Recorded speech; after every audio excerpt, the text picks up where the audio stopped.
ভয়ঙ্কর একটি স্বপ্ন রাসূল সাল্লাল্লাহু আলাইহি ওয়াসাল্লাম কেন দেখেছিলেন? তিনি এক রাত্রে স্বপ্নের মধ্যে দেখলেন দুইজন ব্যক্তি এসে বলল, আমাদের সাথে চলুন। আমি তাদের সঙ্গে চলে গেলাম, আর চলতে চলতে দেখলাম একজন ব্যক্তি মাটিতে শুয়ে আছে এবং তার মাথাতে পাথর দিয়ে আঘাত করা হচ্ছে, আর তার মাথা ফেটে মাথার মগজ বের হয়ে যাচ্ছে, আবার তার মাথা পুনরায় ঠিক হয়ে যাচ্ছে, আবার তাকে পাথর দিয়ে আঘাত করা হচ্ছে।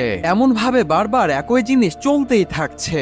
তখন রাসূল তার সাথে থাকা দুইজন ব্যক্তিকে জিজ্ঞাসা করলো, এই ব্যক্তির সাথে এগুলা কেন হচ্ছে? তখন সেই দুইজন ব্যক্তি কোনো উত্তর না দিয়ে বলল, সামনে চলুন, সামনে চলুন। তারা যখন সামনে চলতে লাগলো তখন তারা দেখলো একটি বিশাল বড় আগুনের চুলা, যেখানে আগুন দাউ দাউ করে জ্বলছে। সেখানে নারী ও পুরুষ উলঙ্গ অবস্থায় একসঙ্গে আঠার মতো লেগে আছে এবং তারা আগুনের যন্ত্রণায় চিৎকার করছে। তাদের সঙ্গে এমন কেন করা হচ্ছিল? পুরো ঘটনা জানতে সাবস্ক্রাইব করে কমেন্ট করুন পার্ট 2।